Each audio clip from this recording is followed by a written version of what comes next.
mundo precisa encontrar um jeito de que a nossa relação comercial não precise passar pelo dólar. Lula comparou Trump ao nazismo. Moraes suspendeu a rede social X. Janja ofendeu publicamente Elon Musk. Lula deixou a embaixada nos Estados Unidos vaga por meses. O STF emitiu ordens secretas contra Google, Meta e X. Lula recebeu navios de guerra do Irã no Rio de Janeiro. Alckmin foi à posse do presidente iraniano. Cercado de terroristas, Lula elogiou Cristina Kirchner, condenada por corrupção. Trouxe de Fábia a ex-primeira-dama do Peru, também condenada. Comparou Israel ao nazismo em plena guerra contra o Hamas.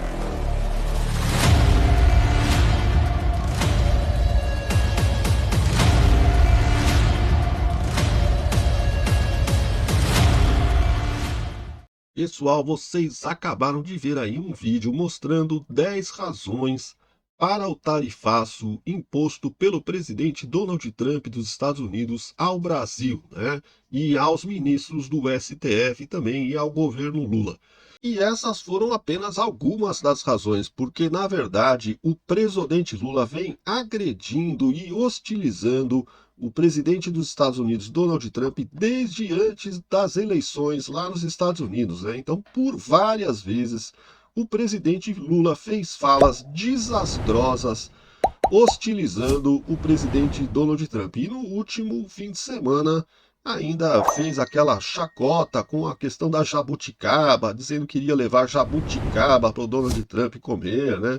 Um besteirol danado, sem sentido, que vai causando cada vez a piora na relação entre Brasil e Estados Unidos. Porém, o pessoal da Globo News, né, o pessoal da mídia tradicional, aí, o consórcio da mídia, né, que vem defendendo o presidente Lula e os ministros do STF, insistem em dizer que a culpa é de Jair Bolsonaro, né? Eles querem jogar toda a culpa pelo desastre que está sendo o governo Lula, pelo desastre que está sendo a negociação do governo Lula com o presidente Donald Trump para tentar acabar com esse tarifaço, né? Eles querem jogar a culpa nas costas do Jair Bolsonaro e do filho do Jair Bolsonaro, o Eduardo Bolsonaro, que está lá nos Estados Unidos, né?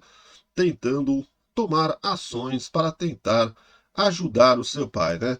E aí, pessoal, agora o ministro do STF, o senhor Alexandre de Moraes, ele também proibiu o Bolsonaro de dar entrevistas, né? Mesmo que ele não quer que o Bolsonaro use as redes sociais, mas também está proibido de aparecer nas redes sociais de outras pessoas e também de dar entrevistas.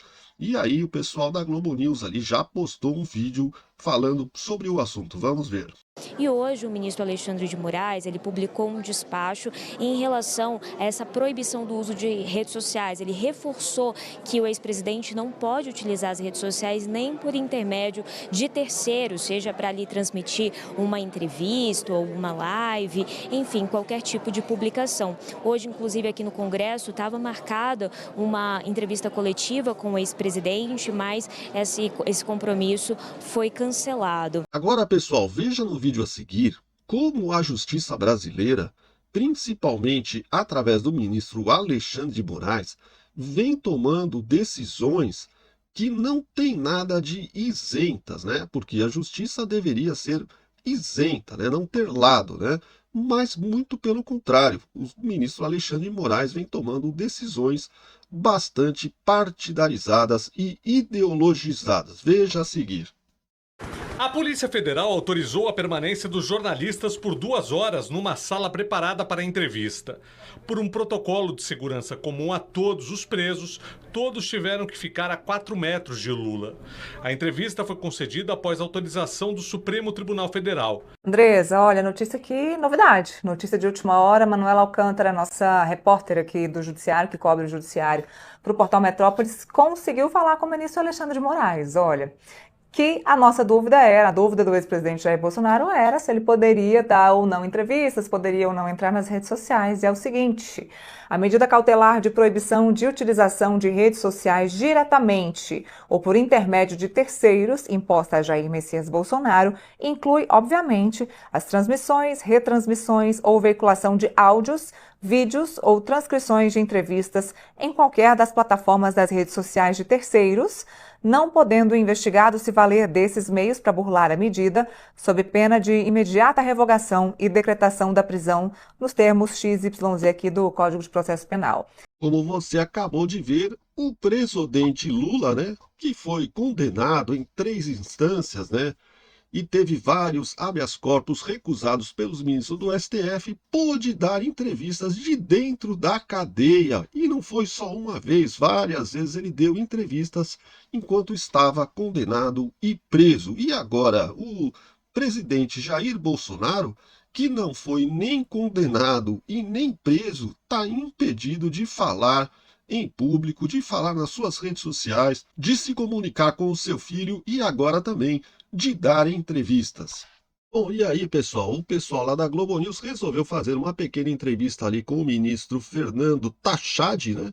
E ele afirmou que o Brasil vai continuar tentando fazer negociações com o presidente Donald Trump, esquecendo-se de que o Lula tem feito tudo ao contrário do que deveria ter feito, né? Ao contrário de negociações, o que ele faz é só provocar, criticar, hostilizar, fazer chacota, né, com o presidente Donald Trump. E aí fica difícil de haver negociações nesse sentido. Mas vamos ver a fala do ministro Tachad. Numa situação como essa, de agressão externa injustificável, o Ministério da Fazenda se prepara, conforme eu disse, para todos os cenários. Então nós temos plano de contingência para qualquer decisão que venha a ser tomada pelo presidente da República. Mas eu insisto em dizer, o Brasil jamais saiu e jamais sairá da mesa de negociação porque não há compreensão da nossa parte de que essa situação perdure para benefício mútuo, tanto dos Estados Unidos quanto do Brasil. Agora, o plano de contingência nós somos obrigados a fazer. É uma situação emergencial que não se previa, até 15 dias atrás, ninguém podia imaginar uma decisão unilateral dessa envergadura. Pois é, depois da demonstração de otimismo do ministro Tachad, o Valdo Cruz, lá da Globo News, disse que parece que não há a menor chance de mudanças nas próximas semanas com relação a esse tarifaço do Donald Trump, já que lá nos Estados Unidos o pessoal não está dando nem sinal de que vai ter negociações com o Brasil. Ceticismo, Leilani. Conversei ontem com negociadores do Brasil e eles me disseram o seguinte: nós estamos entrando na semana decisiva desse tarifaço, né? Semana que vem já é 1º de agosto, quando, teoricamente, né, a gente nunca sabe ali qual vai ser exatamente a posição de Donald Trump, entre em vigor para o mundo todo essas novas tarifas recíprocas. E, segundo esse negociador, nessa semana decisiva, até agora, até o momento, o Brasil não recebeu nenhum sinal vindo dos Estados Unidos de que haja uma disposição política e técnica de retomar as negociações. Até agora não veio nenhum sinal do governo americano para reabrir essas conversas entre os dois lados. Pelo contrário, a avaliação é que Donald Trump misturou política com questões econômicas e acabou embolando tudo, dificilmente abrindo um espaço para uma negociação. Mesmo assim, o governo brasileiro, segundo esse negociador, e como disse o ministro da Fazenda, Fernando Haddad, vai insistir na tecla da negociação, que está esperando que elas sejam reabertas. Vamos lembrar que neste fim de semana, o secretário de Comércio dos Estados Unidos, o Howard Lutnick, avisou que, olha, as tarifas vão entrar em vigor, as tarifas recíprocas vão entrar em vigor no dia 1º de agosto, no caso do Brasil, 50%. Ele afirmou, depois os países podem continuar negociando. Só que aí o prejuízo que já está acontecendo para produtores de frutas aqui no Brasil, produtores de pescados, produtores de suco de laranja, a situação vai se complicar ainda mais, porque aí você vai ter uma realidade de uma tarifa de 50%.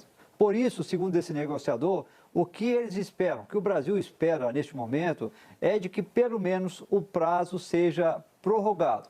Mas Howard Lutnick, né, assessor do presidente Trump, sinalizou que não, que essa tarifa vai começar a entrar em vigor a partir da semana que vem. A avaliação do governo é que existe inclusive o receio, que bolsonaristas dizem que é certo, de que Trump pode até aumentar essa tarifa em vez de 50%, elevar ainda mais contra o governo brasileiro.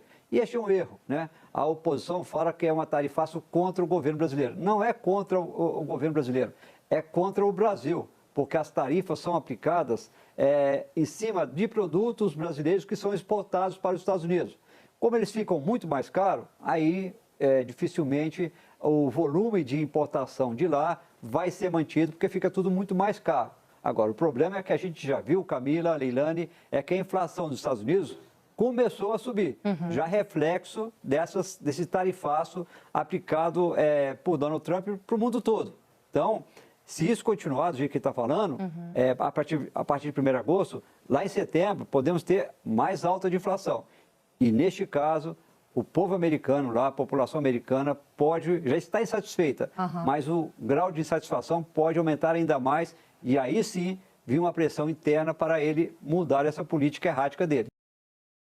Pessoal, a gente torce para que realmente o presidente Donald Trump possa entrar em negociação e realmente reduzir esse tarifaço imposto ao Brasil. Porém, com o presidente Lula e o ministro do STF, Alexandre de Moraes, dobrando a aposta a cada dia, né? Falando bravatas como Lula fala, agredindo Donald Trump, fazendo chacota, enquanto o ministro Alexandre de Moraes vai impondo cada vez mais sanções aí ao ex-presidente Jair Bolsonaro, né, tornando a vida do Jair Bolsonaro cada vez mais difícil, antes mesmo dele ser julgado, né, de terminar o seu julgamento, antes mesmo dele ter sido condenado, né, vai impondo cada vez mais dificuldades para o ex-presidente, né, e isso vai complicando, porque está escrito lá na carta do Trump, né, uma das razões que o presidente Donald Trump está impondo essas sanções é por conta desse julgamento do golpe, né, do golpe de 8 de janeiro, onde o presidente Jair Bolsonaro está sendo condenado, vai ser condenado, porque isso já está decidido lá entre os juízes do STF, né, e também as centenas de pessoas que foram condenadas injustamente aí por conta do 8 de janeiro. E não é só isso, também a censura que foi imposta a pessoas que moram nos Estados Unidos com cidadania americana e que tiveram seus perfis derrubados na internet, né? Então fica difícil. Se o Brasil, né, na figura do presidente Lula e na figura do ministro Alexandre de Moraes, não baixar um pouco a bola, né, e não pararem de hostilizar tanto os Estados Unidos, declarar guerra, na verdade, aos Estados Unidos, vai ser bastante difícil de que haja alguma mudança nesse cenário. Então é isso, pessoal. Eu espero que vocês tenham gostado do vídeo. E se vocês gostaram, não esquece de deixar o seu like e se inscrever no canal, acionar o sininho das notificações e também deixar o seu comentário, beleza? Eu vou ficando por aqui. Um grande abraço e tudo de bom!